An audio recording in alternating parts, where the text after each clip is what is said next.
Shall we please resume our seats so that we can start in earnest?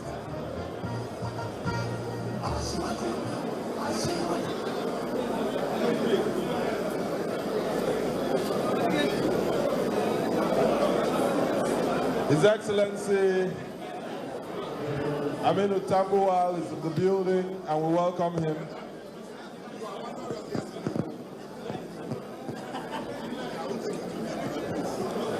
The National Publicity Secretary of the ADC, Bolaji Abdullahi, is here with us.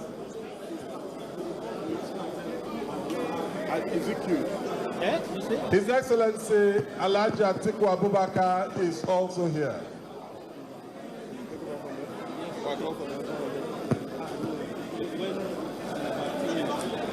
Ladies and gentlemen, please allow the dignitaries to take their seats. It is important we allow the dignitaries to take their seats, please. While you take yours, we allow the press to clear the aisle. May we all rise for the national anthem.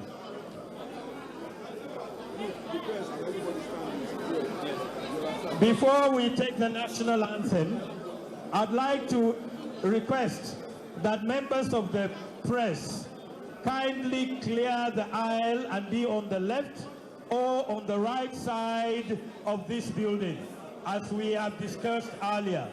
And ladies and gentlemen, please take your seats.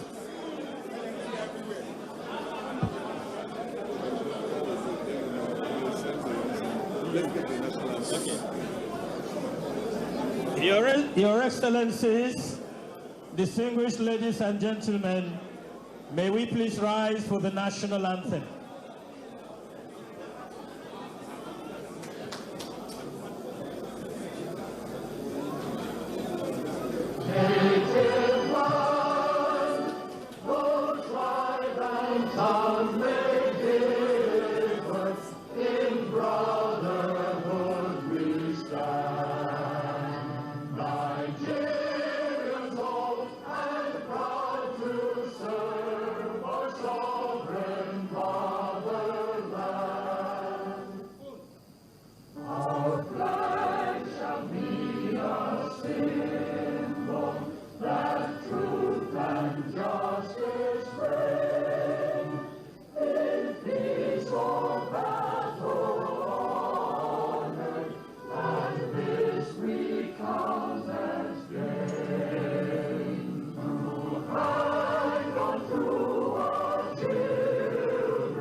While you are still standing, may we please have the Oyo State anthem.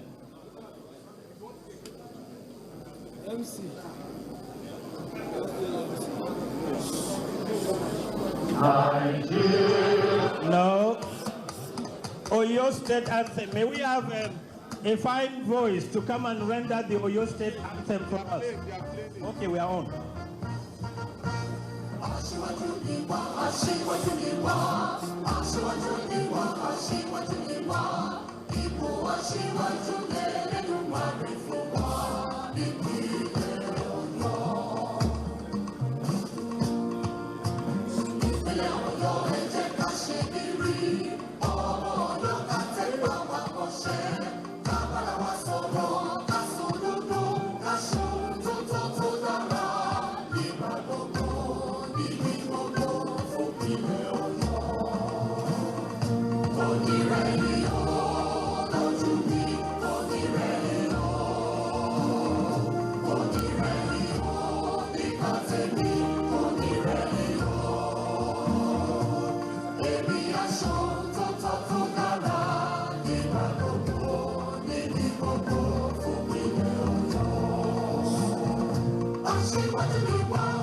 Please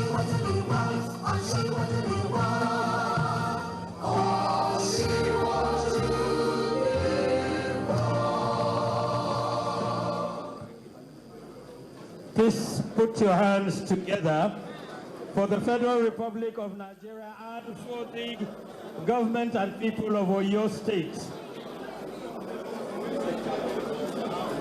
May we please clear the red carpet area.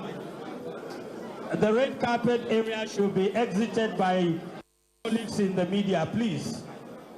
Afternoon, Nigerians, and a warm welcome to the National Summit of all opposition political party leaders. Third Opposition Summit with the theme that we may work together for a united opposition to sustain our democracy. The summit is coming to you live from the banquet hall, Government House, Agodi, Ibadan, the Oyo State capital, on the network service of the Nigerian Television Authority, NTA.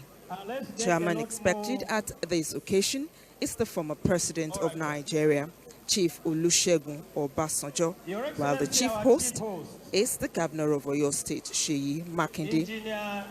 National leaders of 14 political parties are in attendance at this meeting, which include, should I say, led by the People's Democratic Party, the main opposition party, the PDP, and we have the national chairman here, Kabiru Suraki, and the national chairman of the ADC, Senator David Mark, and other political leaders here represented in person or by their representatives. There are 5 keynote speakers expected to deliver on different topics bordering on democracy and good governance in Nigeria. The topics will also speak to roles of opposition in sustaining democracy and ensuring credible elections in the country. Thank you for joining us. I'm Kemi Akinwande.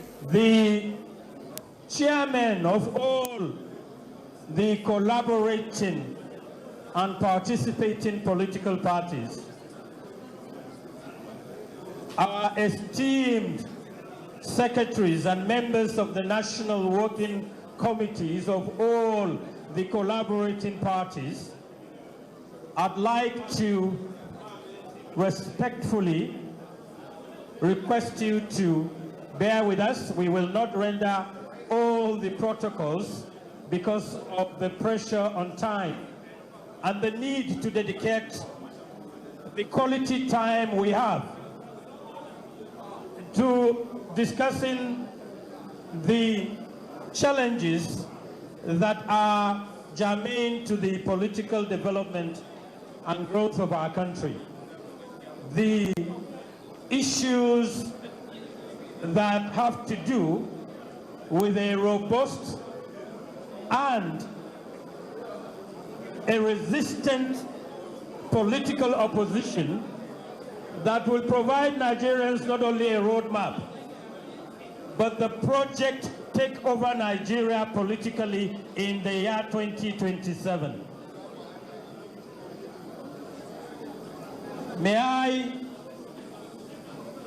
request you to please get seated, especially those of us in the middle of the aisle, because we will soon call on our chief host to come and give us the opening address. Please, I would like and I insist that people that are our dignitaries that are standing in the middle should please take their seats.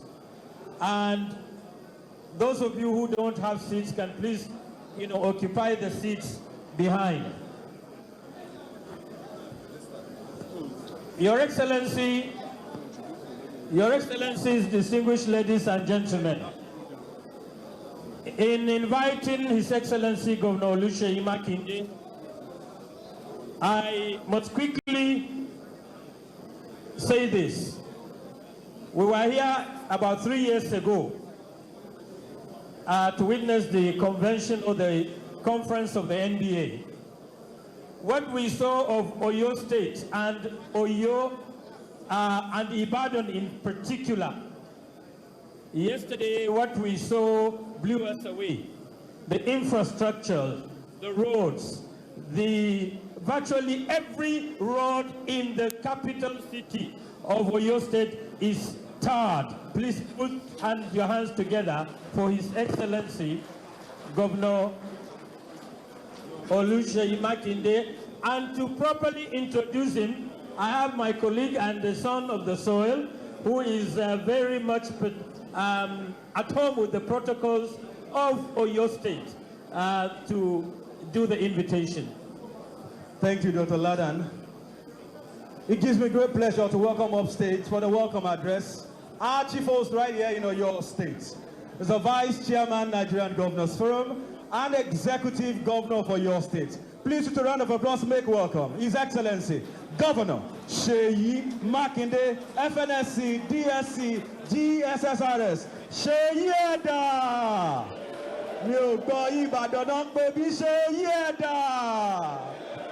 Thank you. A round of applause for him one more time before he takes his speech.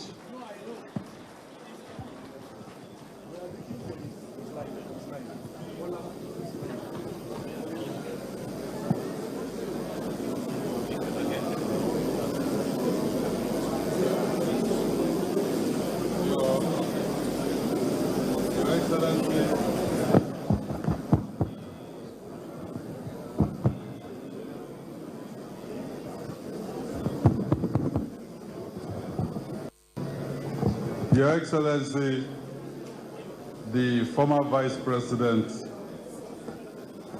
of the Federal Republic of Nigeria, Alhaji Atiku Abubakar, GCON. Your Excellency, former Senate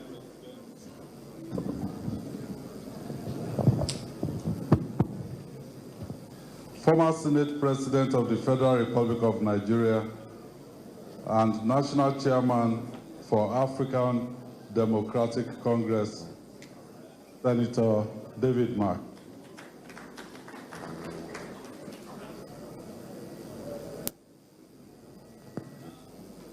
Let me also use my own national chairman, Barrister Tanimu Turaki SAN, national chairman of PDP, as a point of contact to recognize other national chairmen of various opposition political parties that are present here. Your Excellencies, former executive governors that are here present, the other distinguished leaders,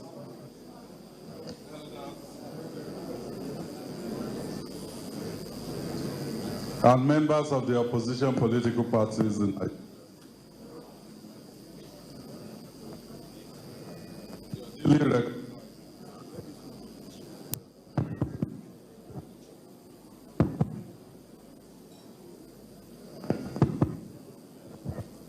Let me use Professor Jerry Ghana, CON, as a point of contact to other distinguished keynote speakers for this effort-making occasion.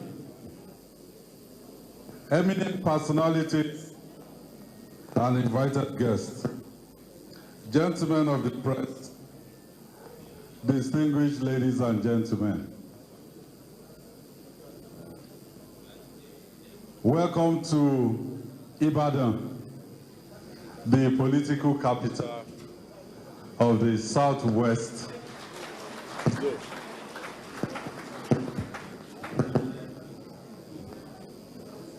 Across Nigeria today, we're witnessing a level of political concentration that should concern all of us. A significant majority of state governments are aligned under one party. There are open efforts to consolidate legislative control under one party. At the same time, opposition parties are increasingly entangled in internal crises and legal battles that raise serious questions about their ability to function effectively.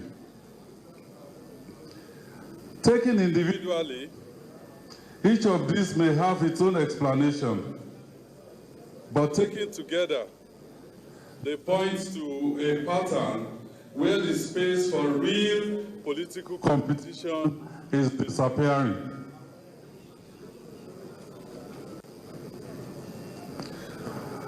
This is not something that we should treat lightly.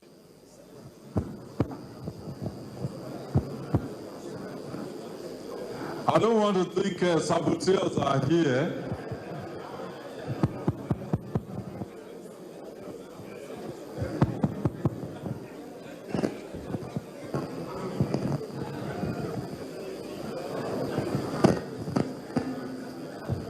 Well, this is not something that we should treat lightly, because democracy is not destroyed overnight. It is weakened step by step until people begin to feel it no longer works for them. Whether one agrees with this concern or not, it is no longer something we can dismiss. Because when opposition becomes ineffective, democracy itself begins to lose meaning. We must be clear about what this means. Well, let me apologize up front. This banquet hall is supposed to be work in progress, but I wanted us to use this place today. So I asked them, whatever it will take, we must be inside this government banquet hall. So it's possible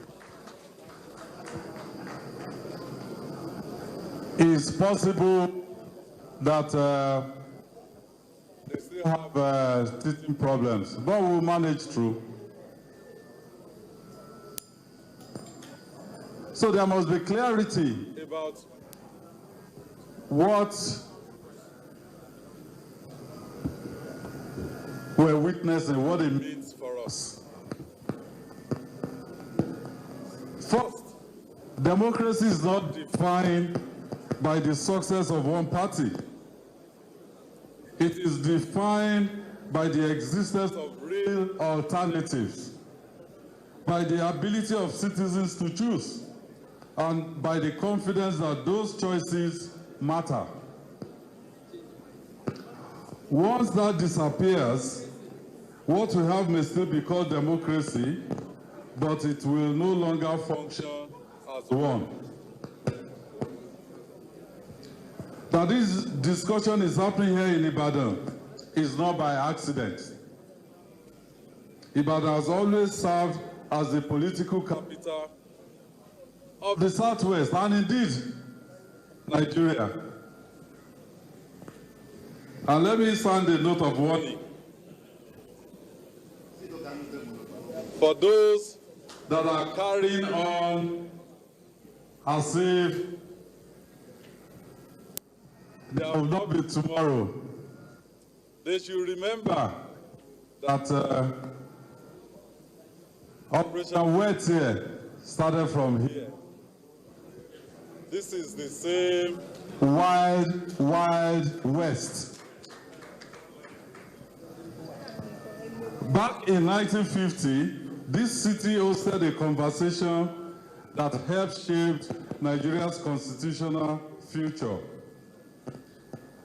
Those discussions were not perfect, but they were necessary.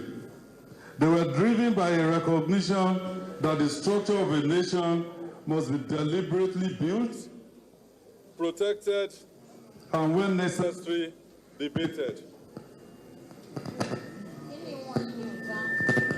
In many ways, this gathering we're having here today carries the same responsibility.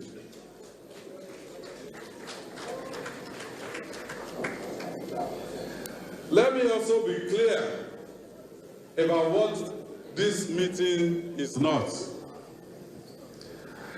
It is not a gang-up against one man. And it is not about individual ambition to be president. It is about the collective ambition of the Nigerian people to have a democracy that is properly defined. This is a gathering about something more fundamental: the survival of a system that allows Nigeria to remain open, competitive, and accountable. Because democracy without opposition is not democracy. It is a slow drift towards a one-party state. And Nigeria must not make that drift. The truth is simple. No matter how strong any party becomes, no matter how popular any government may appear, the presence of credible opposition is not a threat to democracy. It is what sustains democracy. If we allow opposition to weaken, whether by design or by neglect, then we all bear the consequences. So this is not a moment for fragmentation. It is not a moment for silence. And it is certainly not a moment to disengage politically. It is a moment to think clearly, to speak honestly, and to act with a sense of responsibility that goes beyond party lines. Nigeria has come too far to pretend that this does not matter. And the responsibility to ensure that it does not go further than it should belongs to all of us. So I welcome you to Ibadan. I wish us a successful deliberation. Thank you, and God bless you. Thank you very much. Your Excellencies, distinguished ladies and gentlemen, I'm not sure that is how you clap for a good host. Give him a beautiful round of applause. His Excellency Engineer Oluseyi Makinde, Governor of Oyo State, and our host. Just before we introduce the next item, Your Excellencies, distinguished ladies and gentlemen, it is good to highlight the fact that deciding to host this is a choice Engineer Makinde has made, and is well aware of the consequences of that choice. But we remember that there is the argument whether we are made by history or whether we make history. Today, gathered in this hall, all of us have decided to dictate to history, because history says if you agree that you are about to make yourself a... That was the address of welcome by Governor Seyi Makinde of Oyo State. He gave a brief speech that the opposition summit today is not a gang-up against any man or the president, but a gathering for the survival of a system that enables Nigeria to remain open and accountable. He decried the drift to a one-party system, saying the presence of opposition is not a threat to democracy, but a strength to sustain democracy. The opposition summit ongoing is a strategic meeting of opposition political party leaders aimed at resisting attempts of a one-party rule, building a united front for 2027 general elections, and addressing parties' internal crisis. As we know, national leaders of 14 political parties are here, and their national working committees are converged with them here also. We have national leaders of the main opposition party, the People's Democratic Party, PDP, ADC, African Democratic Congress, ADP,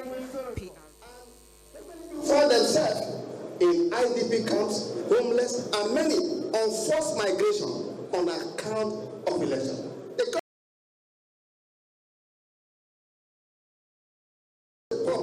Second Republic, we are all living witness to what happened.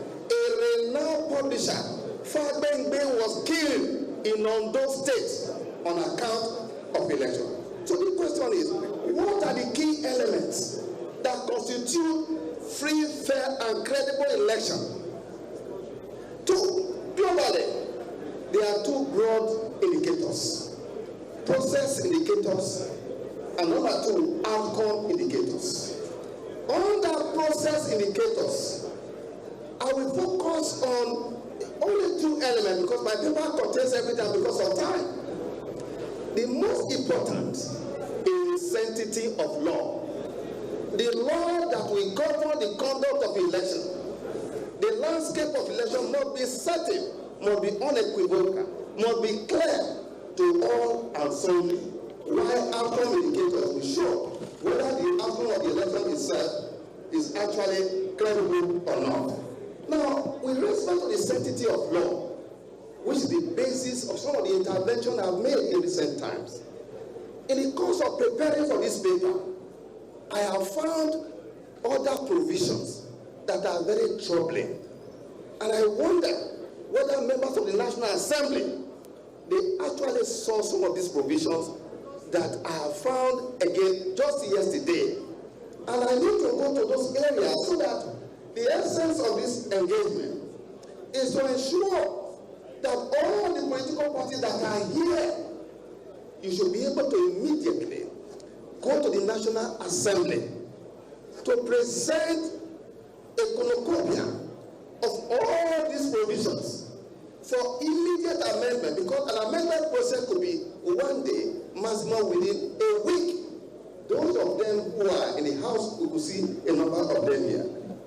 Now, I have, in my engagement, identified a number of provisions which are key to election. Whether we are ready for the 2027 election, these provisions have to be dealt with.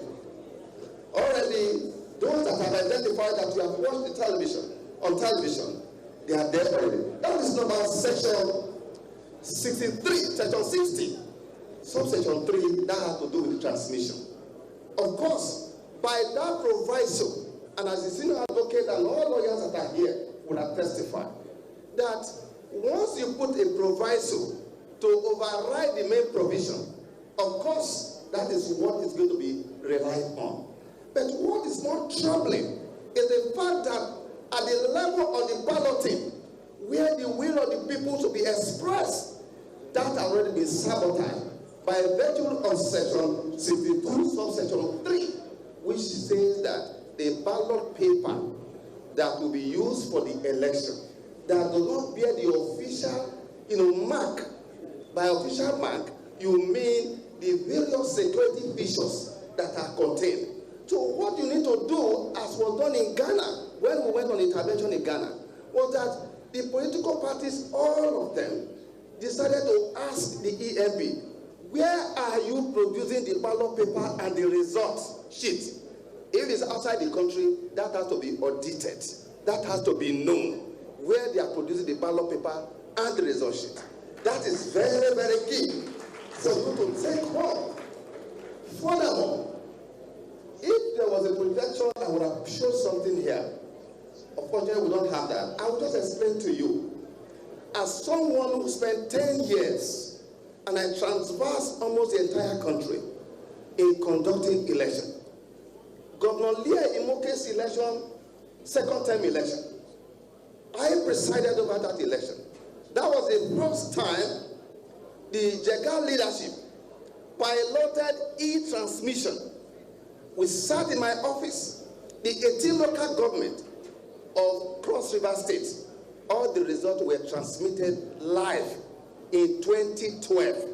At that time, some of these provisions you are seeing that I've identified, you still have some of them, but because we came in with integrity, with the decision that we must make democracy work in Nigeria, we circumvented all the rigging provisions that were identified as at that time. And that was why we were able to achieve that.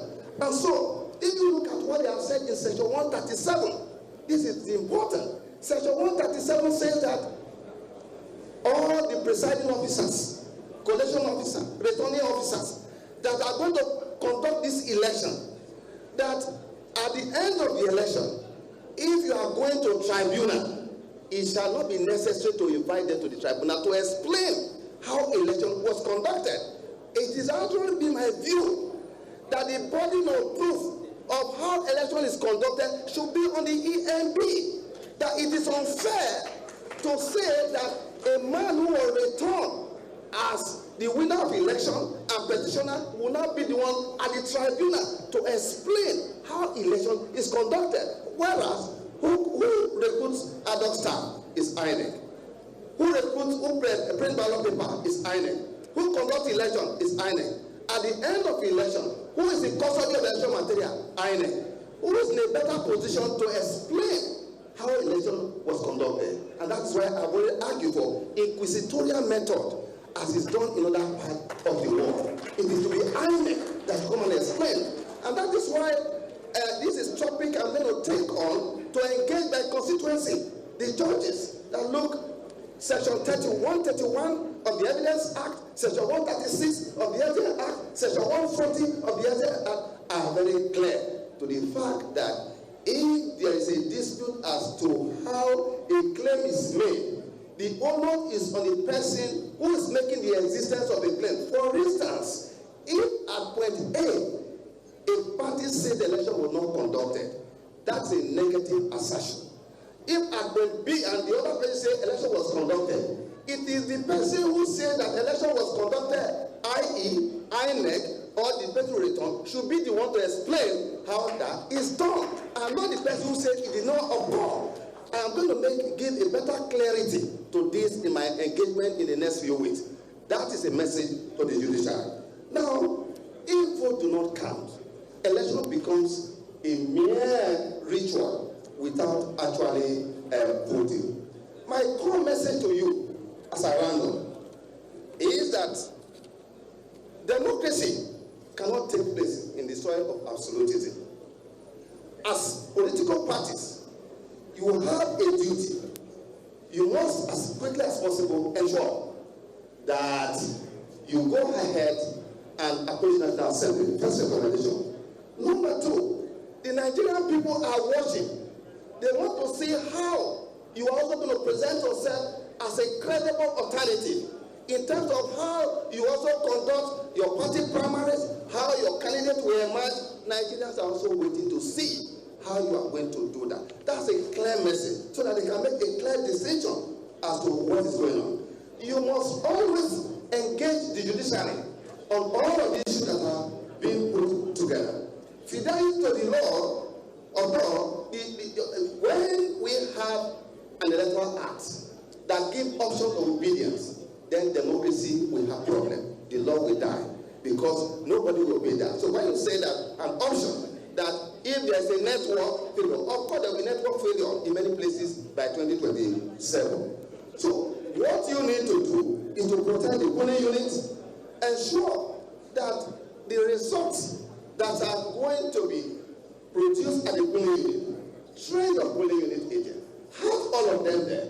You will insist on having the right process of winning, so that you also can have the right process to say you have lost election. Then, of course, today the Electoral Act has now given room for the people who now can produce what we call face document. It is political parties that usually submit candidates with face document. It is not INEC. On the issue of violence, we have to be careful on that. But fundamentally, the role of security agencies, I want to narrow down very quickly here. We have been getting reports across the country, and it's not the first time. Under the 2026 Electoral Act, political rally is a matter of rights as enshrined in the Constitution, in the Electoral Act. Section 99 says that all apparatus of states at the state level, at the national level, in terms of civic center, television station, all of them belong to the people of this country. And that with respect to television, there must be equal airtime parity that must be given to all. And no political party or candidate should be denied access to any of these facilities. It is guaranteed under the law. And interestingly, the Act now says that the only duty of police is to provide adequate security and not to grant permission. Police don't to grant permission. You cannot define police of your event as you have done here without necessarily have to talk about it. But then with respect to venue, the law also says that to address all issues of conflict of venue, what is required is to use the principle of first come, first serve. That is what has been asked to be done. So, as I close here, I want to say that in a democracy, no group of people are good enough to lead without the express view, support, and mandate of Nigerian people. This is what best expresses the idea of democracy. Free, fair, and credible election is what gives spice and piquancy to the game of democracy. Democracy, free, fair, and credible election must not be only a slogan. It must be something that we all must be able to recognize as an organization that all must do. No organization can rise above the value orientation of the nation. If we don't resolve the politics, we cannot resolve our economy. The politics is so key because the government decisions are embedded in politics and political process. And that is why the choice of people that we make in public will determine whether we are going to make progress. So I want to say by ending that we will live an election where in this 2027, all of us will be able to say as a people, as a country, that indeed we are able to give one thing for our people, which is nothing but the heritage of food, so that we can build a society where there will be opportunity for all and responsibility for all. Because the broad outline of the 21st century is very clear. It offers opportunity for people who can work together, live together, and develop new ties that bind them together by having a free, fair, and credible election. Thank you.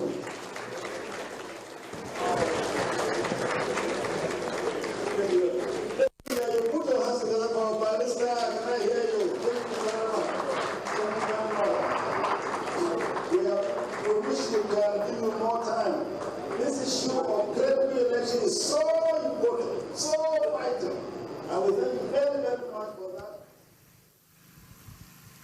That was Mr. Mike Ejini, Barrister Mike Ejini. He spoke on the topic ensuring free, fair, and credible elections in Nigeria.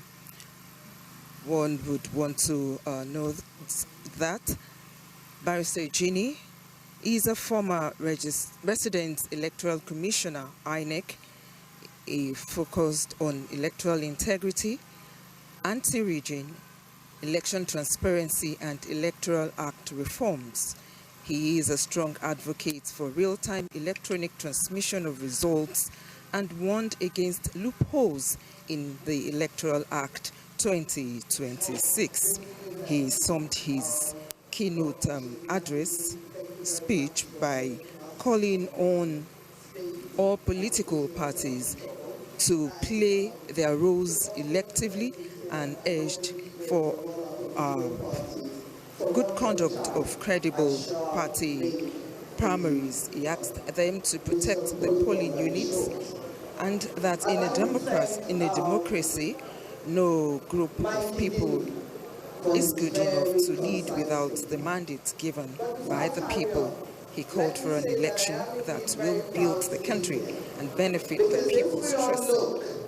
At the election results of the last elections, of what happened Vice President Atiku Abubakar, of my brother Peter Obi, of Alhaji Rabi Kwankwaso, this is the winning team. The numbers put together gave 63% of all the votes that were cast, and the winning votes was 32%. So in this room here, we won the elections. And so when we speak about credibility of elections, I think it's imperative, first and foremost, for me to say that this is the first time I've listened to Mike Kiki, because every time I see him on television, I scroll past, because he's so knowledgeable, and the facts are so dire, that when I listen to him, it almost makes me throw up my hands in resignation that where we're going is a journey that is daunting. But he not only delivers a paper about the challenges of our democracy and the challenges of our elections, but he points out to us that though elections make democracy, they are only the tipping point of our democracy, and the conduct of elections are what actually make our democracy. He furthermore goes to tell us that the only good thing about democracy, or one of the greatest things about democracy, is that it is a self-correcting mechanism that corrects itself every 4 years or 5 years or however long, and that the credibility of our democracy leans heavily on the credibility of our elections. He goes further to tell us the challenges that we're likely to face. But he also points out and gives us, for want of time, I wouldn't want to sound repetitive, but I want to make the point that he says to us that what we must do collectively as the opposition is approach the National Assembly. That if we do not have laws that govern the way in which our elections are run, we might as well not have elections. He points out to us very clearly that when, and I think what he was trying to say, is that when you have ballot papers that have no security features, it means that I can print my ballot papers. And the conversation about some printing ballot papers is a thing of the past. That I can print my ballot papers, I can take my printed ballot papers, I can chuck them wherever I want to chuck them, and I can say that I won the elections. It is very dire. And I think that we need to look at it. But my worry as well, and as someone who spent 12 years in the National Assembly, I do not want to believe that my colleagues in the National Assembly passed those laws. I want to give them the benefit of the doubt that, again, the lawmaking process was rigged. I want to give them the benefit of the doubt that the entire document could not have been a document that came out of the National Assembly. And if that document did come out of the National Assembly, then it is their responsibility to redeem themselves and amend that act.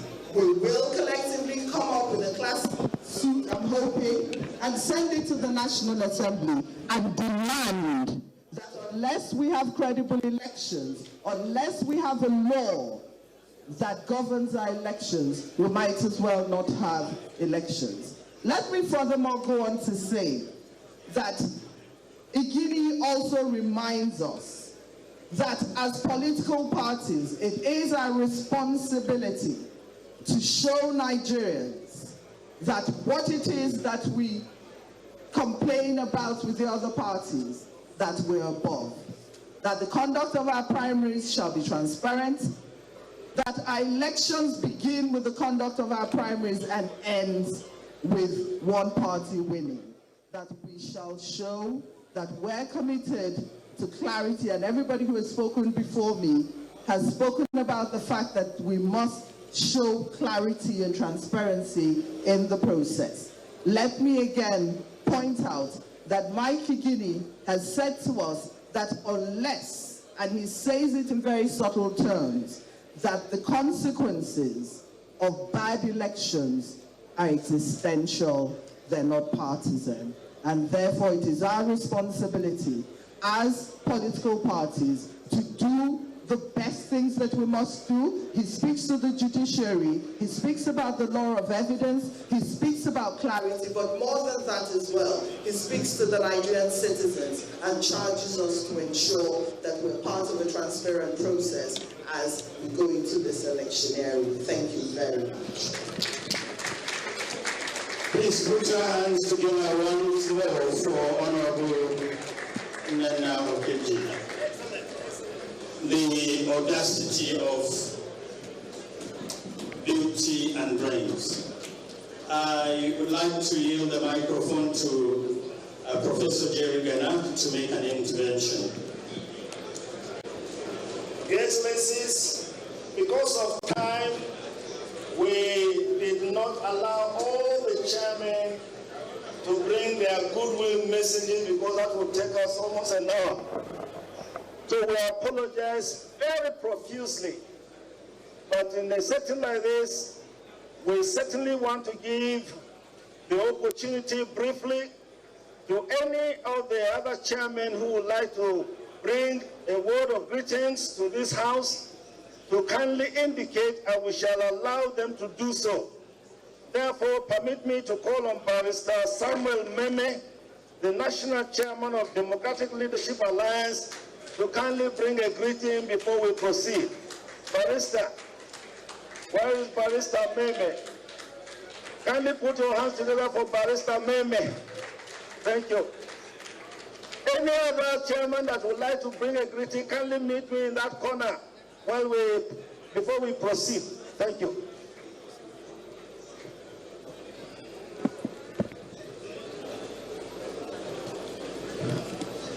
Good afternoon, leaders.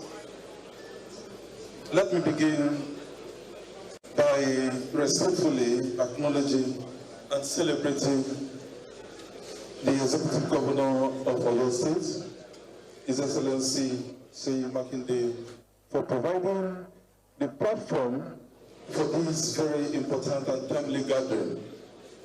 Distinguished leaders and stakeholders, there is no doubt that our democracy is under serious threat.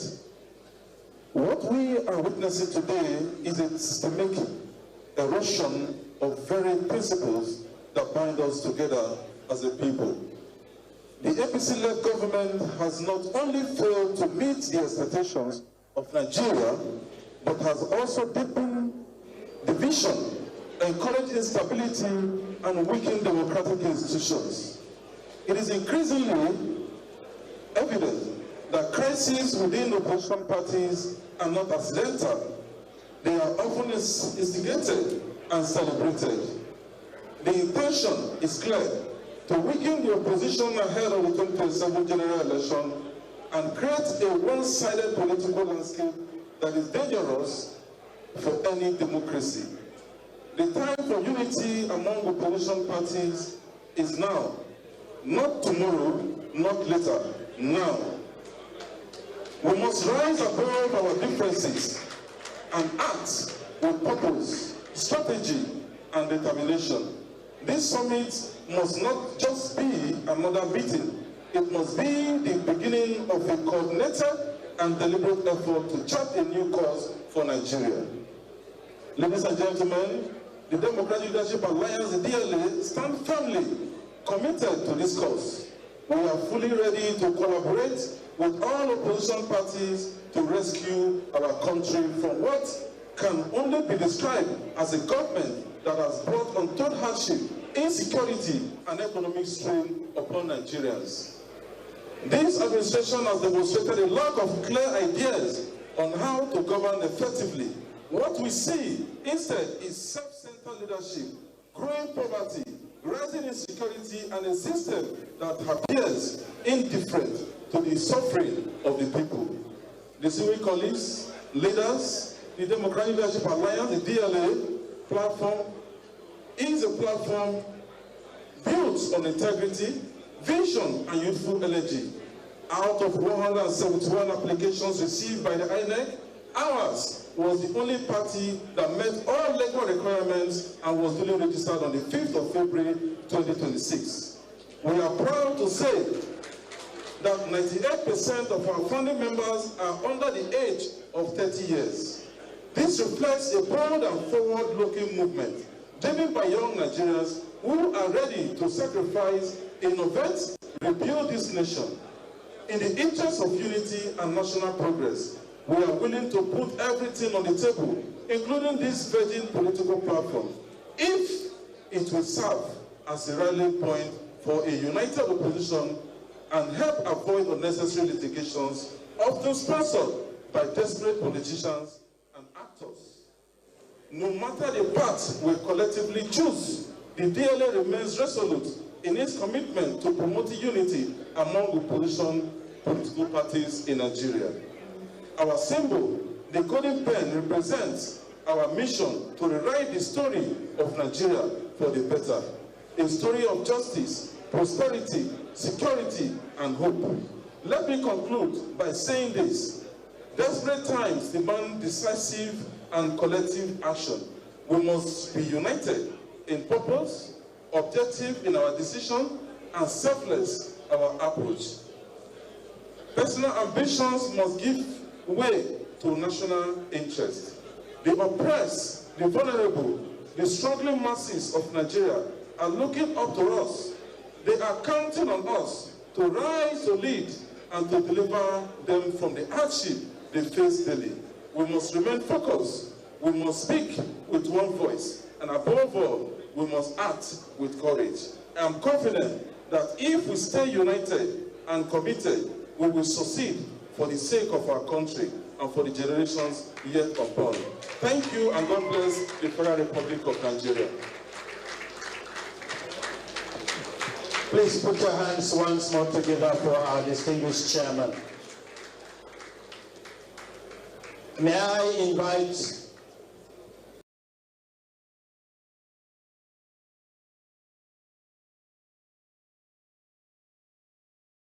Haji Hashim Ibrahim Imam, who will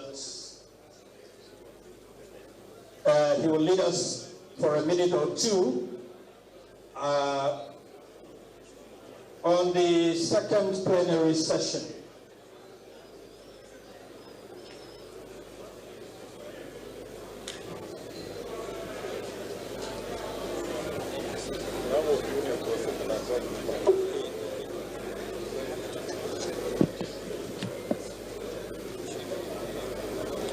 Your Excellency, our Chief Host, Governor Sheyi Makinde, the last governor standing,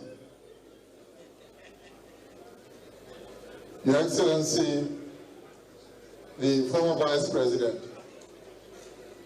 Your Excellencies, the Chairman of all the political parties here present, Your Excellencies, distinguished ladies and gentlemen, while these are very sad times in our country, I'm nonetheless happy to have the privilege to stand before us here today to chair the second and third sessions of this summit. Our presence here speaks volumes. The fact that the entire leadership of all the opposition political parties are united and are represented here on behalf of all the people they represent.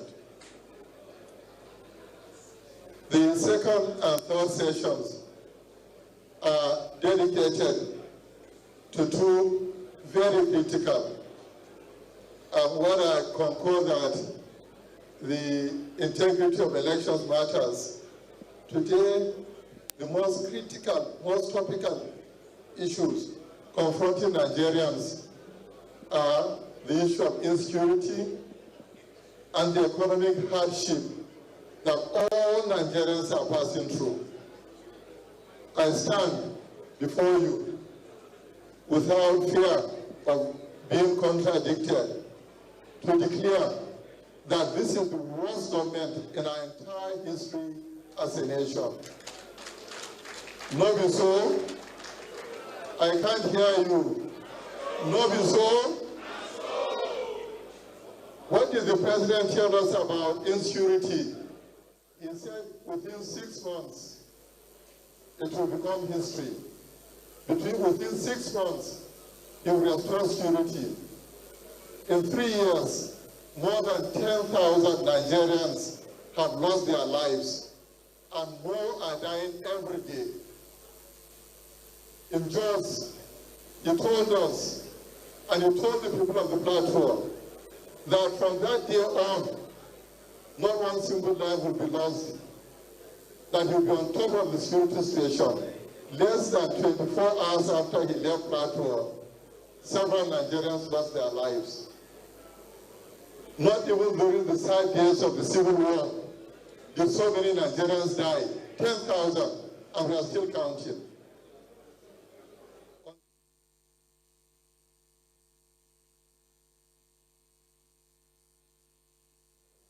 Now, I'm conscious, one, of time, two, and we've invited experts who would... Yes, on at the moment is Dr. Kashim Imam, a co-chairman organizing committee. The opposition summit here ongoing is a strategic meeting of opposition political party leaders aimed at resisting attempt one-party rule, building a united front for 2027 general elections and addressing parties' internal crisis. The aim is just to come together by these political parties. There are 14 here to collaborate and strengthen democracy in Nigeria. And so far, when we take a look at Nigeria's democratic journey, which include 4 republics and 3 major interruptions, we would see that opposition parties stand as a pressure valve, keeping democracy alive. This is the 4th republic and a presidential democracy. It's the longest strength so far, running 27 years, and opposition matured over the years with different mergers and consolidations. Front burner of our national discourse today. No doubt, between the months of January and March, over 2,300 Nigerians have been, over 1,700 plus Nigerians have been abducted. And these are Nigerians who were abducted in the course of their daily lives. So permit me, before I start my speech, to please join me. Let's observe a 1-minute silence in offering prayer to these 2,000 persons that have been killed, and then these families of these 1,000. So please help me in standing up. A 1-minute silence.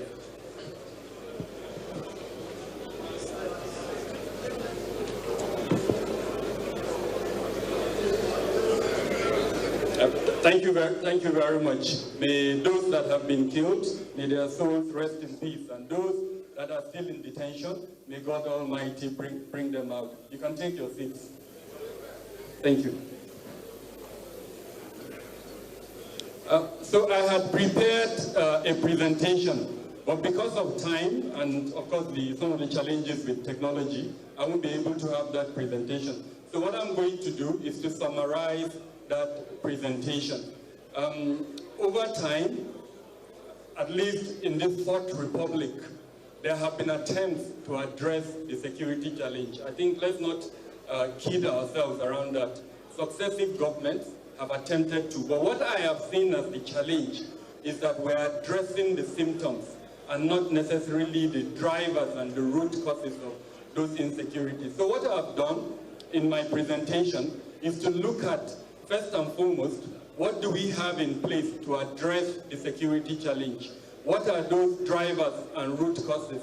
Why is it that successive governments over time have not been able to address the challenge? And then, of course, the more important question is, what are we recommending to address these security challenges going forward? So starting with the my recommendation, we're saying that we can do basically 4 things to address the security challenge. Number one, and I will be unequivocal in making this recommendation, we need to contain the violence. We must contain the violence. There are, at least to my knowledge, active groups that are in one way or the other challenging the supremacy of the use of force by the state. There is no state that can survive when you have non-state actors that are challenging the supremacy. So number one is to contain that violence. And I've provided recommendations on how to contain that violence. On the one hand, we need kinetic approaches. On the other hand, we need non-kinetic approaches. Unfortunately, the challenge is this. We mount these techniques. We mount kinetic, and then we mount non-kinetic. My recommendation is let's move away from just mounting to actual implementation of these recommendations. We do not lack the solutions. The solutions are out there, but the challenge has always been one of implementation. Number two is we must build peace within our communities. So all the peace-building mechanisms, in particular our justice system, that today has become almost ineffective. And this transcends not just the formal justice system, also our traditional justice systems. We must revamp those justice systems. And then, of course, added to that is the need for economic growth. That we cannot speak about security if we do not address the challenges of economic challenges affecting our communities. So issues, for instance, around unemployment, around poverty, around out-of-school children, the skill sets that are lacking from within our population, we must address them if we're going to move forward from that. And then, of course, we must promote regional harmonization. Without those regional harmonizations, we're not going to move forward. So having said that, the next thing I try to look at is the consequence of this. We have what we describe as the national security apparatus. And this national security apparatus is divided into 3. First, we have the MDAs.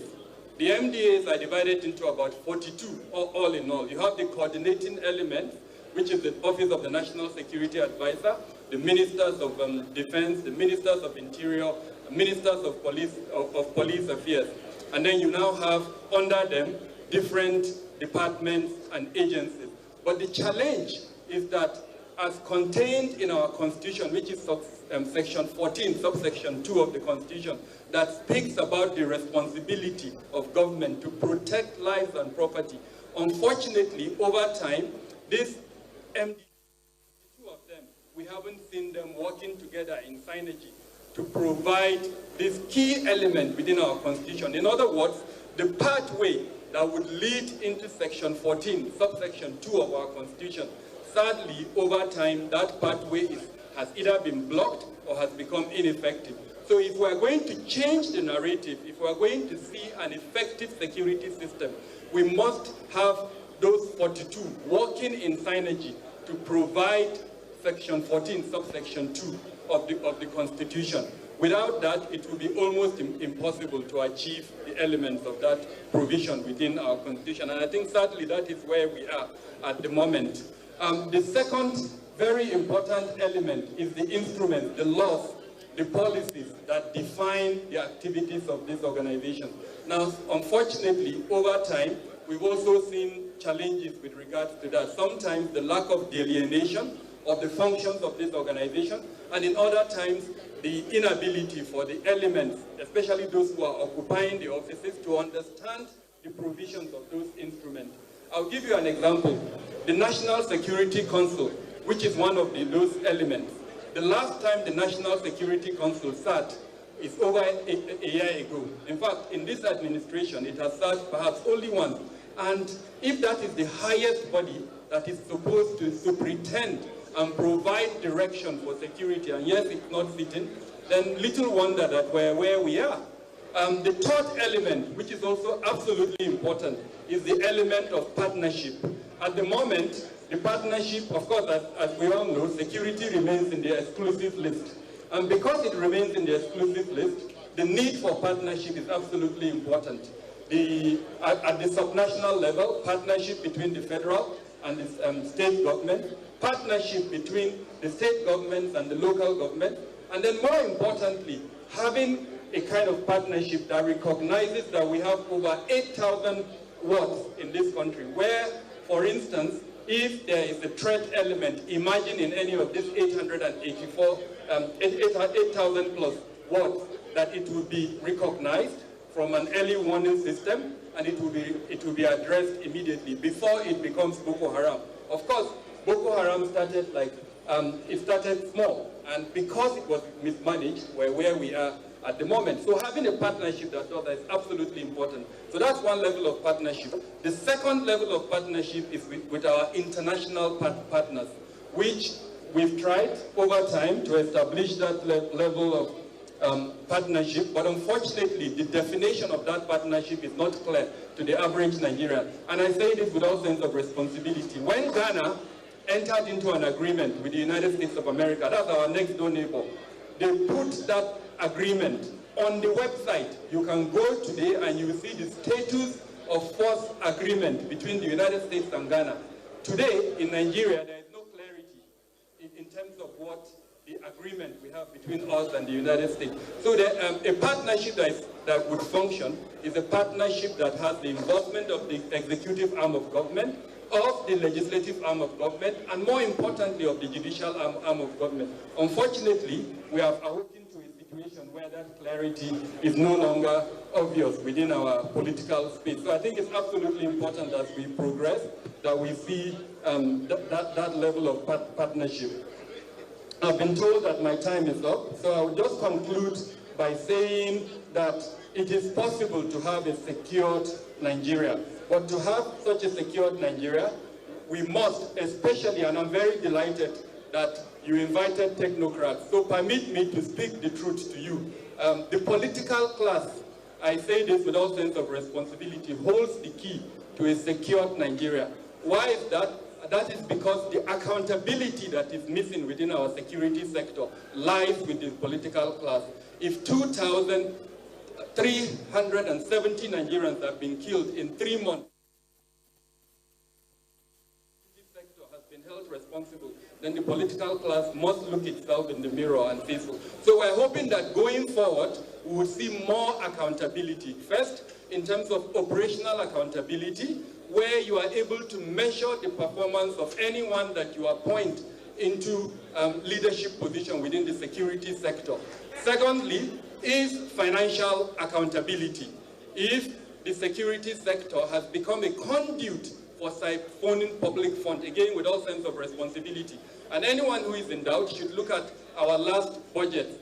From the previous administration, when security sector was getting less than ₦1 trillion to the current year, when it got more than 5 trillion naira, yet the trajectory has been sliding. It will tell you clearly that it's become a conduit for siphoning public funds. So we must enhance financial accountability. Two things, operational accountability and financial accountability. If we do this, believe me, within 3 to 6 months, our security challenges will be addressed. So again, I'm a technocrat, I am non-partisan. This is the truth if we are going to change the trajectory of security in Nigeria. Thank you very much for giving me this opportunity.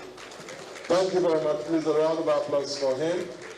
A round of applause for him. He's been speaking to us about security. 2 more to go, and if I confer with the chairman, we can make some adjustments.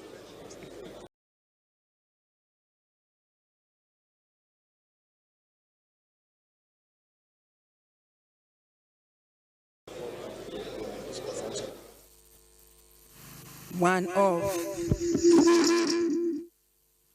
of the 5 keynote speakers, Dr. Kabir Adamu, he talked about the tragedy of widespread insecurity in Nigeria. As a technocrat, Dr. Aminu is the registrar at Abubakar Tafawa Balewa University, ATBU Bauchi. His strength is university administration, public relations, and governance. He talked into the element of partnership at the sub-national level, the local government and the state government. He said it is possible to have a secured Nigeria through accountability in the security sector and financial sector. He emphasized the need to contain violence through kinetic and non-kinetic techniques, that is, not just speaking or putting it down on paper, but ensuring implementation. He also encouraged peace-building technique issues and addressing unemployment and other social issues.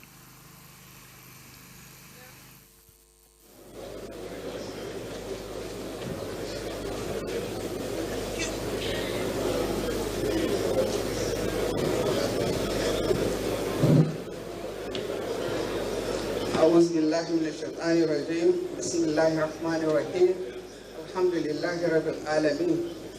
Your Excellency, the Indefectible Governor of Oyo State, Governor Sheyi Makinde, Your Excellency, our former Vice President, Your Excellency, the Chairman of the People's Democratic Party, Kabiru Tanimu Turaki-san, Your Excellency, the former President of the Senate, His Excellency David Mark, distinguished members of all the opposition parties here. Honestly, this gathering is one gathering that Nigerians will be very, very proud of today. We are very proud of this gathering because it has shown that Nigerian leaders are concerned about their country. Today, what Nigeria is facing, we cannot just pretend that things are okay. Things are not okay. And Nigeria, as a country that we all belong to, we cannot afford to be slaves in our own country. Therefore, this gathering is very, very important. And when we are talking about the insecurity in this country, honestly, for me, I feel so disheartened that we are facing this insecurity. Nigeria, a country that before our security agencies go to other countries to save those countries from insecurity. But today, where are we? Today, where are we? Therefore, this issue of insecurity, in fact, is enough for Nigerians to come together to rescue their country. Because we can't just afford to allow this country to go the way it is going. Because when you are talking about good governance, you are talking about peace and security. Good governance means peace and security. Do we have peace? Do we have security? No. And honestly, women of Nigeria today, we are the gender that is most affected by the insecurity. How? How? Because as a mother in your house, you are scared for your children to even go out. As a wife, if your husband goes out to go and look for food for the family, you are scared whether the man will come back home or not. Therefore, when we are talking of insecurity in Nigeria, honestly, Nigeria,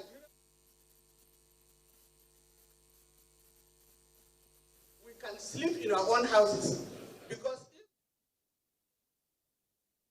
we now join our outside broadcast crew for a live telecast. Please stay tuned. We export foodstuffs. Honorable Usman Tiga Abubakar, Honorable Adamu Ibrahim, Honorable Sunusi Ali Okunde, Al-Qasim Muhammad Advisor Media to the former minister, dukkan jigajige iyayen ƙasa, naga babanmu ɗan isan katagun, naga babban yayanmu Alhaji Shehu Sanin Malam, da babban yayanmu da ya buɗe mana wannan taro da addu'a Alhaji Shehu Barauni.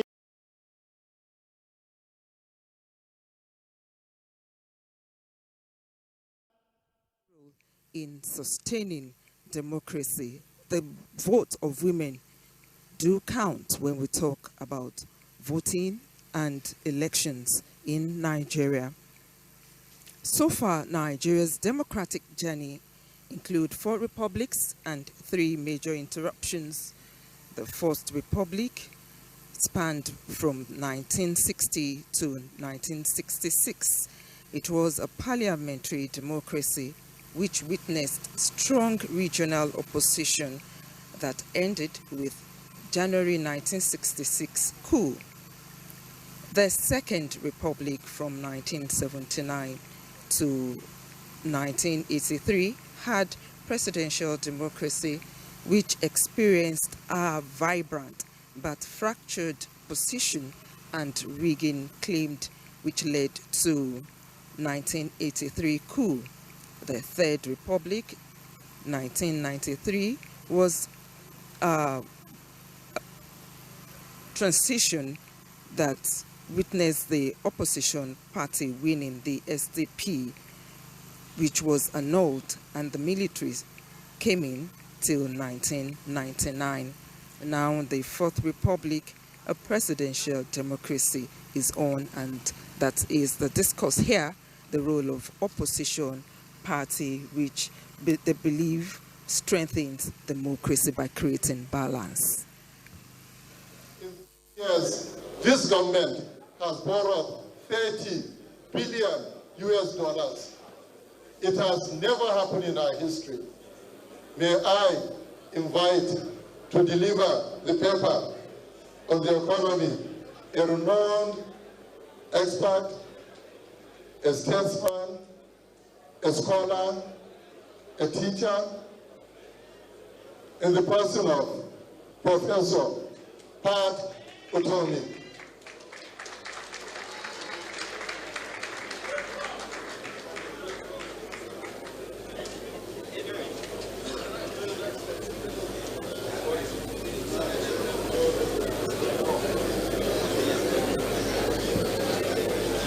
Welcome, Prof.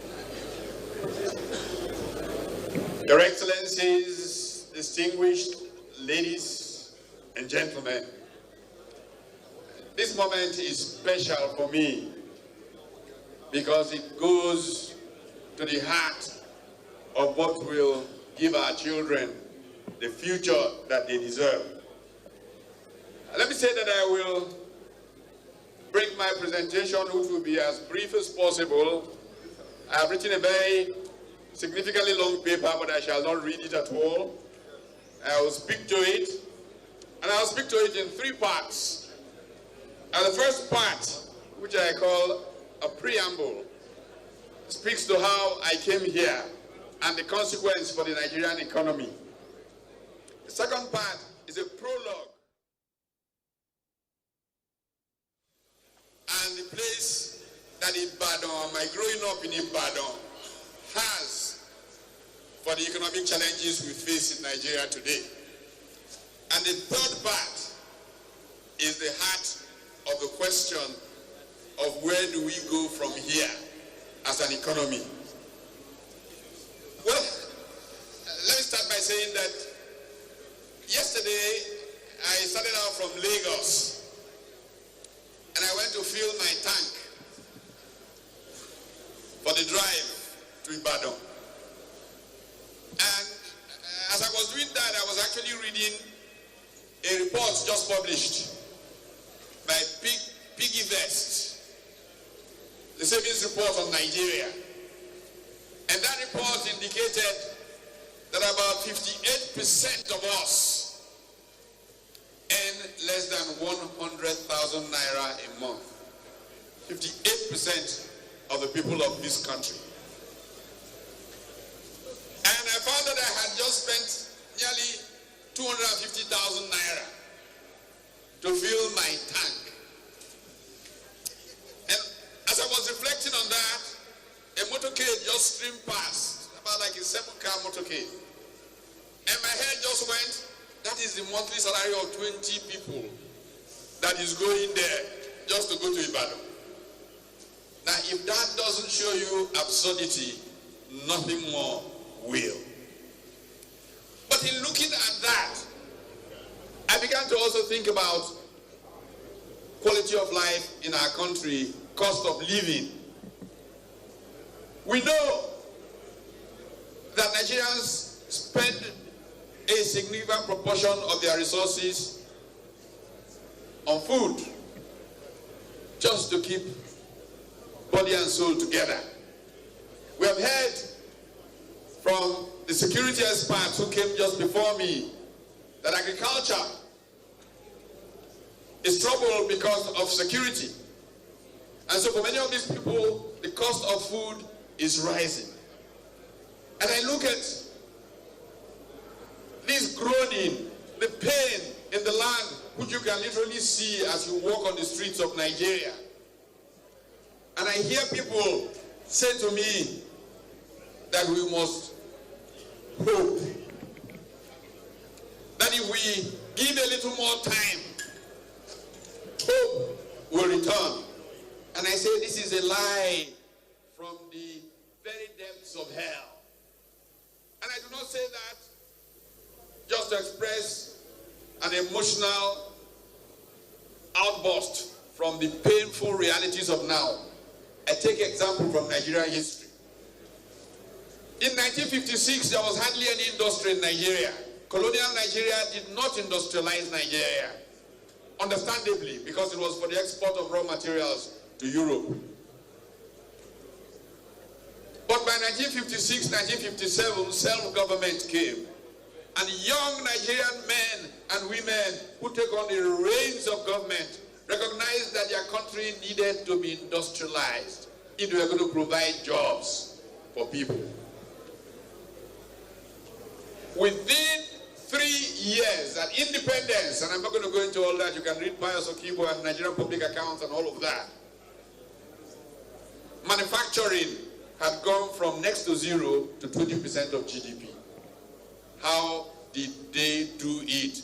And 3 years after a government, they are telling us to be patient. But I will get to the analysis of that much later. I want to say that what I feel in the lived experiences of people tell me that something is fundamentally wrong with a system that says to poor people, be patient, and those who are saying be patient to them are buying new jets. And those who are saying be patient to them are buying new fleets of cars. And those who are saying be patient while these people are dying are buying yachts. Economic injustice in Nigeria will cripple all of us if we don't do something very quickly. And so that's my preamble, that the conscience is challenged by this reality. And I go to my prologue. My prologue goes to the fact that I had the great privilege of growing up down the road, less than 2-3 miles from here. I went to school here in Ibadan, in a college called Loyola College. And when I was at Loyola College, just as I was finishing, there was a riot, not a riot, there was a demonstration by students at the University of Ibadan. One student, Kunle Adigbeju, was killed by police bullets. For several years, Nigerian students continued to rise, seeking justice for that. And when I arrived at the University of Nigeria in 1973, the first thing that I did was become part of the leadership of protests to get justice for Kunle Adigbeju. Today, children, young people in the universities cannot speak up because they say that every time they come out to express themselves, they are slaughtered by law enforcement agencies. Can this be the same country that we live in? A second point about my time in Ibadan and what we are seeing is that back in those days, we saw Nigeria begin to industrialize, as I said, in 1956, 57. And that industrialization provided for all as we grew up. We took it for granted that if you left school, there was a job for you. And I walk around today and young people feel that they will never have a job. I have people who have been out of university 10 years applying for jobs, and now they don't even know what it is to find work. Another thing that my time in Loyola College did to me, and I always remember it, when I see the remarkable secretary of the ADC, is that my mates in class sang their own oriki to remind themselves of whose sons they are. True Omoluabis, people of character. We came to school to be people of character. And here in Ibadan, not only was Loyola a flying example of that, but even our competition down the road, Government College Ibadan, managed to do the same. And being privileged to have had some of them, like Dr. Christopher Kolade as mentor, his classmates like Professor Ladipo Akinkube, live out in the reality of their lives that character. I can tell you for free that the problem of the Nigerian economy is the lack of character in those who are running it today. Because if there is no character, you cannot build trust. Uncertainty sets in. And I can tell you as a man who wrote a book titled Managing Uncertainty, Competition and Strategy in Emerging Economies, that a big part of the challenge of today's economy is that you cannot trust policy. You do not know if it is aimed for private interest or to advance the common good. And so that lesson from my days in Ibadan has come out to matter very significantly. I would like therefore to say that because of the recognition of the importance of character, even a school in Owerri borrowed a motto that says this, and I can't give you full because I used to use it to illustrate to businessmen how to run the world. When wealth is lost, nothing is lost. I've seen people who have become billionaires and gone bankrupt and become billionaires again. When wealth is lost, nothing is lost. When health is lost, something is lost. When character is lost, all is lost. And the tragedy of the moment in Nigeria is that character. Parents recognize this and they chose Catholic education to get that out. Because they made that choice, I was first going to get into St. John's in Kaduna. It was the leading Catholic school in northern Nigeria. When the challenges of 1966 made me move back south, and I started in the leading Catholic school in Eastern Region, Christ the King's College, Onitsha. And when the Civil War started, I moved west and came to the leading Catholic school in Western Nigeria, Loyola College, Ibadan. And so I know a thing or two about character, and that character matters. And when I look at the challenge of character in the building of Nigerian economy, I recognize that we need a new beginning. We need to flush out people who lack character, to put in place, to run Nigeria, people of character.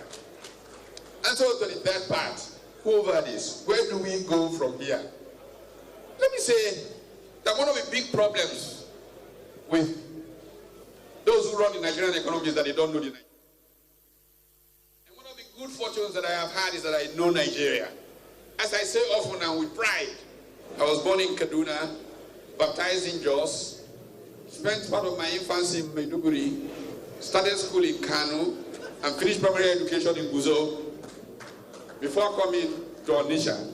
I know Nigeria, and I know that every part of Nigeria is endowed enough to be a wellspring of wealth for everybody. I keep saying that I can go to any state in Nigeria and have a personal friend in whose house I can sleep. Because many people have not done this to themselves. I was telling Mohammed Hayatuddin, who I'm sitting next to there, if I go to Maiduguri, I will sleep in his house. If I come to Ibadan, they'll be dragging where I will go to sleep and all of that. And so you don't feel the people. Unless you can feel the people, understand the people, you will not be able to commit to building the economy. And so the challenge of economic development in Nigeria is a challenge of not getting validation from Washington and Paris. It's a challenge of feeling the people and recognizing that central to economic development are those people. Economics must be people-centered. The troubles that we have today is that we say that we need for the purposes of growth to go into economic stabilization. I say that is a lie. Why do I say it is a lie? I was one of those who spoke the grammar in this country in the 80s about economic stabilization. I can go to economic books and I tell you about how we use concepts like the J-curve to explain stabilization. But what happened? Did the growth come? After privatization, which made some people rich, after financial service restructuring, which made some people rich, the growth did not come. So I spent time in Asia, in Malaysia, in Singapore, in Indonesia, and all those places, trying to understand what they did differently. I was at the World Bank annual meeting in Hong Kong in October 1997, where the thing came to a head. I remember the split between Mahathir Ibn Mohamad, Prime Minister of Malaysia, and his Deputy Prime Minister and Finance Minister, Anwar Ibrahim. In October 1997, I wrote a piece from Jakarta, published in The Guardian, that was titled The End of Anwar Ibrahim. It was about how a misordered understanding of those policies from the Washington Consensus split these two people. And Western media tried to push Anwar Ibrahim forward. But what do we know? Of course, the police of Malaysia pushed out Anwar. A few years later, the same IMF would say that Mahathir Mohamad's choice was the better choice. So I long rejected those stabilization policies. They said these people do not understand our economies. What we have going for us is that Nigeria is a richly endowed country, and that from every single part of Nigeria, there are factor endowments whose value chains can make us one of the richest people on earth. But our politicians have been too lazy, far too lazy to do the needful. If I go to Sokoto and take Gom Arabic and take any of those date palms and all of that, and construct a chemical industry, Sokoto can be richer than Rivers State. If I go to Yola, Waziri's neighborhood, and take the endowments of that flora and fauna, we can create a corridor that is richer than any part of southern Nigeria. If I come to Rivers, I can take the hydrocarbons value chain and build a global enterprise. But our politicians have been too lazy. They wait on oil, and the cost of oil inflicts on us a no-growth economy. And we impoverish our people, and we get called the poverty capital of the world. We must turn this around. A few fundamental things we have to do. Let's ask ourselves, what did the Chinese do that changed the course in 1978 from being worse than us to much, much better than us today? What did Deng Xiaoping do? Go and read the speeches he gave in 1978, especially the speech he gave in December 1978 at the Congress of the Chinese people. And you will see the importance of education, and people of knowledge. Here we have a political class that says, "Na grammar will go chop," and we are dying of hunger. Yes, grammar is the basis for our getting ahead and moving forward. If our people are properly enlightened and given the way forward. Suharto in Indonesia, he had a group of economists that were basically trained at University of California at Berkeley, and so they were called the Berkeley Mafia. In the early 1960s, they were saying to the Indonesians, if only you could be like Nigeria. By the 1990s, they were saying to Nigeria, if only you could be like Indonesia. Why did this reversal of fortunes come to us? I believe the time is now to get rid of those who want Washington to validate them and get people who want their people to start starving. And this challenge is the challenge I bring to you. The voice of the people is the voice of God. And the people are saying to us, go forward, take this country and renew it. And God will help us renew the face of the earth. Thank you. God bless you. Thank you, sir. Thank you very much. Thank you.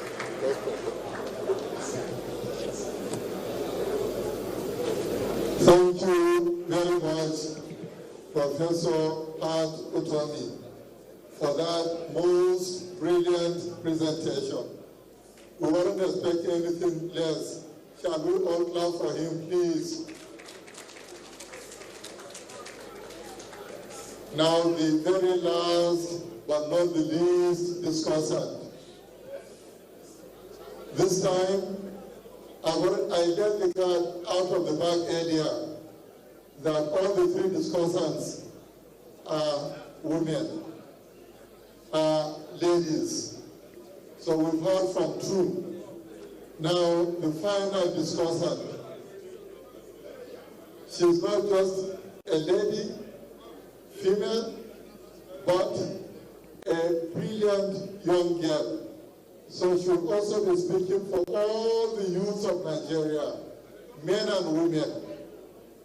This young lady is very exceptionally brilliant, with masters in economics from Valencia, with executive MBA from Rome. In addition to being exceptionally brilliant, she is also very, very hardworking, extremely so.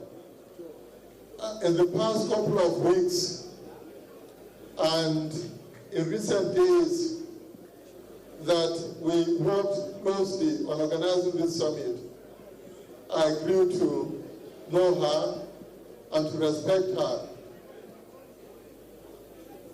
Oftentimes, we close our sessions, 2 a.m. she'll be there, 3 a.m. she'll be there. May I invite to the podium Ms.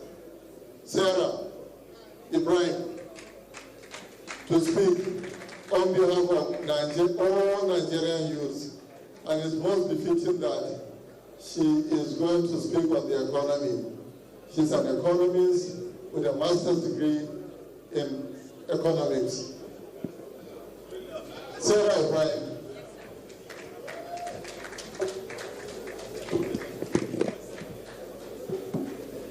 Thank you, Dr. Kashim. All protocols duly observed, His Excellency Governor Sheyi Makinde, former Vice President Atiku Abubakar. I would want to first of all thank Professor Pat Utomi for that brilliant paper on the economy and what we are currently facing in our dear country. He made a very, very strong statement when he said, the voice of the people is the voice of God. The voice of the people is also the voice of power. The first question I want to ask each and every one of us sitting today as leaders in our various perspectives and as stakeholders, is our economy a pass or a failure currently, today? The youths of Nigeria are the most affected people of Nigeria's economy today. Currently in our country, we have 80 million Nigerian youths who are out of jobs. Not people who cannot work. People who have the ability to work but cannot find a job. 80 million Nigerian youths. In recent years, more youths have been impoverished in Nigeria than in any other country of the world. And we have political actors in attendance, also present as civil societies, youth groups and civil activists. And talking on behalf of the youth in Nigeria, there is Sarah Ibrahim, an economist, talking at the moment, and just before her, a professor of political economy at Lagos Business School and founder Center for Value in Leadership, Professor Pat Utomi, presented her paper on building a productive, dynamic, and efficient national economy for Nigeria, Which Way Forward. He presented his paper in 3 parts and focused on the need to think again on character building, reiterating that when character is lost, everything is lost. He said Nigeria's economy must be people-centered to achieve growth and development in the country. He also stressed on the point that the voice of the people should be listened to and heard, as the voice of the people is the voice of God. We are all now eating statistics. In 2025, currently, our GDP has fallen to $285 billion. Even after the rebasing, that is a 40% decrease in just 2 years. So what exactly is this government doing with our economy? And the people who face this the most every single day of their lives are the Nigerian youths. Today we have over 20 million out of school children, not because they do not want to go to school, not because they are not capable to read, but because they cannot even afford to go to school. And what is this government doing about it? We are currently ranked. Sarah Ibrahim still encouraging and talking about the role of youths in Nigeria expected, especially at this time, encouraging them to join in building the nation. Still talking about the summit, opposition parties in Nigeria have been able to check on power, operating as a watchdog, just like it's happening now with the PDP, People's Democratic Party, ADC, African Democratic Congress, LP, Labour Party, and other opposition parties raising alarms over one-party state fears and electoral act gaps. The opposition summit ongoing is to craft common 2027 policy front on economy, security, and restructuring. Those that have spoken into the summit so far, 3 key speakers have come up with different opinions, comments, and profiling solutions to the way forward. We've listened to Dr. Kabir Adamu, and earlier, Mike Igini talked on ensuring free, fair, and credible elections in Nigeria, and Professor Pat Utomi talking into building a productive, dynamic, and efficient national economy for Nigeria. And we know that in Nigeria, we've had various parties, and at the moment, we have 21 registered political parties in Nigeria. Talking about the 2027 general elections, those parties will be on board to play their parts. And this is what they are saying at this opposition summit, that all hands must be on deck. Where the economy can thrive, where people can go to school, where our economy can stand. And I want to plead with each and every one of us here as leaders of opposition parties, as we come together today, please and please, history will not remember this summit. No. History will remember the outcomes that will come out from this summit.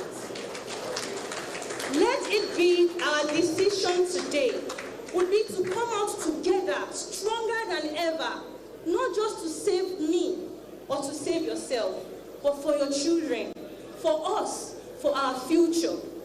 Because we need to get on the same train, on a train to move Nigeria forward. So I have this last request to our current president. We are all, as opposition leaders, on a moving train to make Nigeria better. And he has just 2 options, only 2. It's either he resigns and joins this moving train, or he gets out. Let's continue. As discussions continue here at the banquet hall, The central question remains whether Nigeria's opposition can move beyond dialogue into concrete political collaboration. And that is what has been the focus since the summit started. However, the real test will be whether today's interactions can translate into sustained collaboration beyond this summit, because the main concern at this summit is an attempt to fix fragmentation and present a united front for 2027 and ensuring Nigeria's democracy survives through a strong opposition. Invite the gentlemen from all the parties who have brilliantly, professionally, and wonderfully anchored today's events, INI and Ladan, to do the needful. While the speeches and the speakers were addressing us, we have constituted a small committee to work on a communique. And I believe that that communique is ready. But it is not in my place to present it to you. There are very senior party leaders here and whose responsibility it is to come forward to do the presentation. May I hand over the mic to Ini to invite our chairman. Thank you very much. Thank you, gentlemen. May God grant us journey mercies. Your Excellencies, distinguished ladies and gentlemen, when the co-chairman speaks and you are walking towards him, you have to keep a distance so that you can't measure your height with him. It was Henry Longfellow who said, great is the art of beginning, but greater is the art of ending. All of what we have done, if we live at this point, we would have done nothing. And therefore, the constellation is seething. The crystallization of all we have done is what we are about to do now. And maybe that is why Shakespeare himself said, all is well that ends well. Because if for any reason, while Alhaji Kashim was speaking, something happened and we left, they would say we had gathered, yes. They would say we had discussed, yes. The question is, what did we agree? And like Sarah said, we will not be remembered for what we discussed. We will remember for what we agreed. And that is why Kabiru Turaki has said that we must have an accord. We must have a declaration and an agreement. Therefore, on behalf of Ladan, my only single duty at this moment is to invite the two gentlemen who were co-chairmen and all other national chairmen who are here to please come for the presentation of the communique. My honor, therefore, to invite His Excellency, Distinguished Senator David Bonadechoma, His Excellency Kabiru Turaki, to lead their committee for the presentation of the communique, which is the crystallization of the things we have discussed and agreed here. Without this, all of the things we have done would have come to naught. So please, shall we invite them as they come with their colleagues, Chairman, National Chairman, representative of National Chairman, to please come for the presentation of the communique. If our hands are not too busy, I'm sure we can give them a hand clap that encourages them to finish quickly so that we can go through.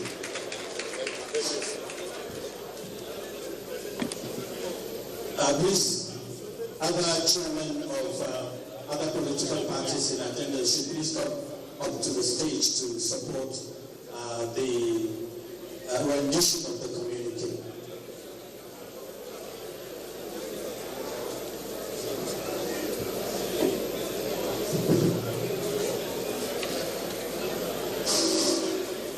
Your Excellencies, distinguished leaders, distinguished invited guests, distinguished ladies and gentlemen, for a couple of hours this afternoon, we sat down out of pure patriotism for the love of our nation to listen to an array of discussants who have spoken to us on a number of key issues that will propel We've spoken about decaying and decaying infrastructure in Nigeria. We've spoken about the collapsed economy and what can be done to revamp our economy. We've listened to experts who have spoken about the issues of insecurity in this country and how thousands of lives are being lost without any remedial steps being taken by government. We've also listened to ourselves when we spoke about issues bordering on hounding and pounding on opposition elements, issues relating to injustice, issues relating to unfairness, issues relating to inequity, issues relating to Muslim, an attempt to kill multi-party democracy in our country. And having agreed unanimously from the suggestions that leaders have made this afternoon, the team of rapporteurs have came up with a draft which we, the leaders of the opposition political parties, or our representatives have examined and are satisfied with what we are now reading out as the Ibadan Declaration.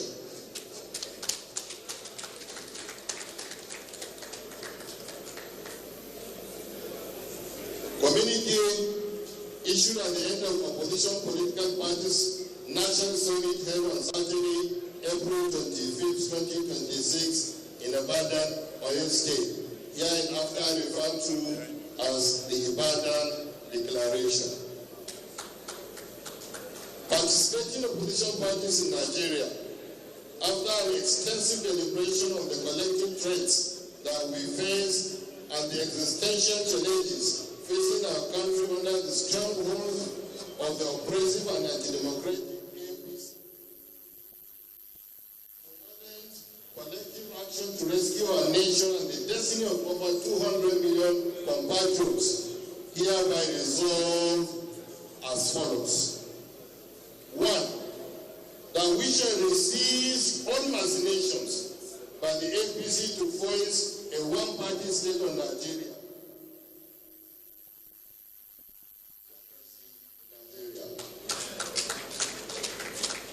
2. That despite the onslaughts and machinations of the ruling party, the APC, to ensure that President Bola Tinubu emerges as the sole presidential candidate in 2027, we shall field candidates and contest the 2027 presidential and other elections. 3. That we shall work towards fielding one presidential candidate for the 2027 election. We shall be agreed and supported by all participating opposition parties to rescue our nation and our long-suffering masses.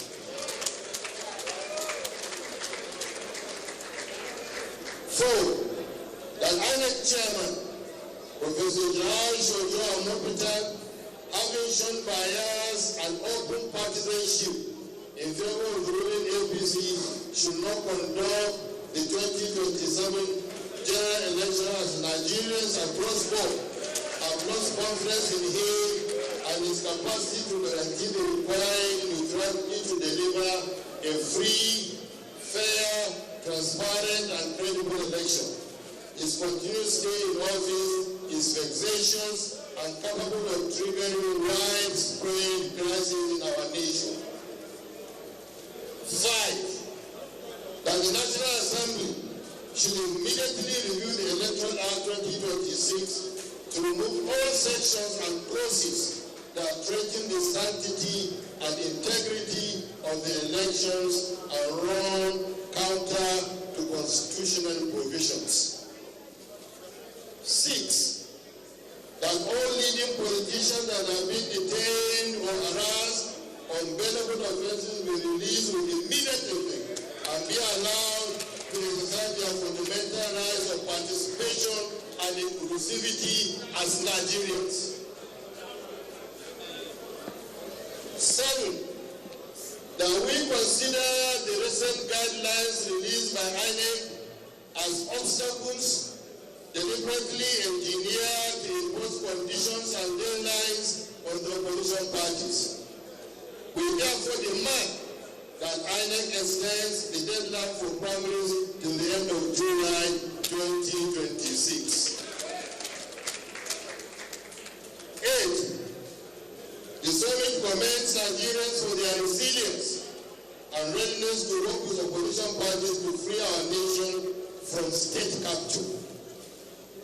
9, the National Summit of Opposition Political Parties thank the Oyo State Governor Sheyi Makinde, and the people of Oyo State for hosting this epochal event.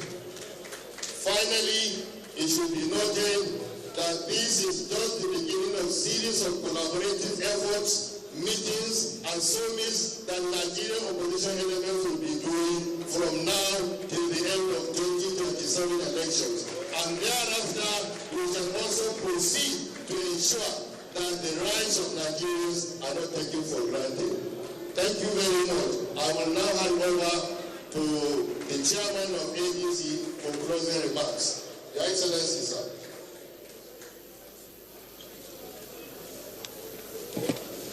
The first thing I want to do is, I'm sure you understand, those in favor that we adopt the communique say aye.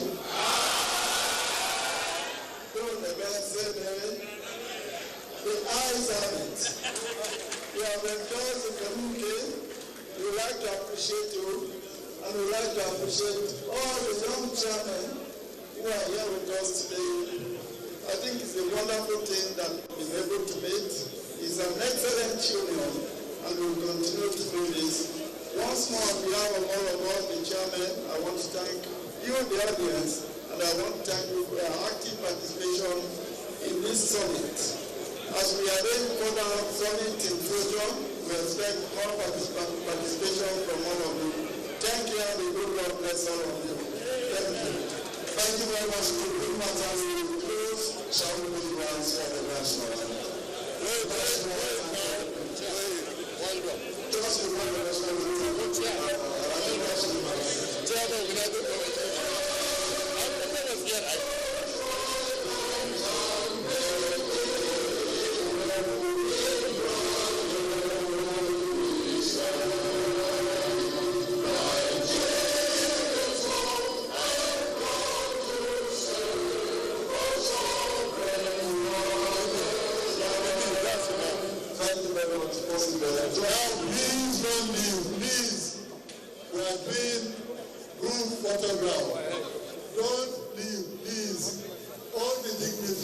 And that brings to the end of the opposition summit, the presentation of the communique tagged Ibadan Declaration.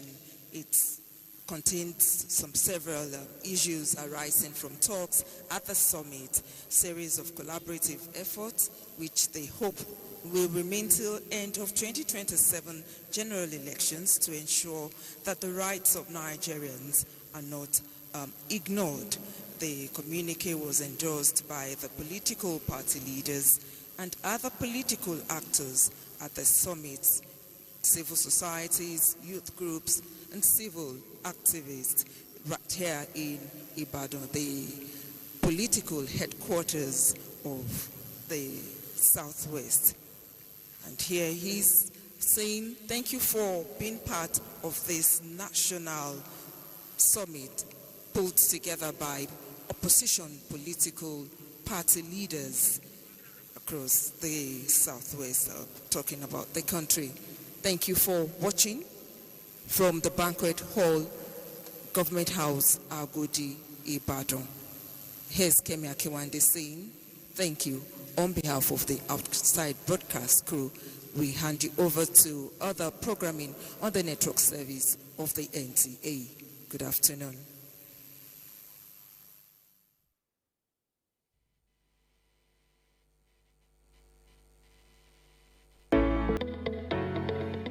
Da mahaifina Gashi nan Honorable Kawu Labaran.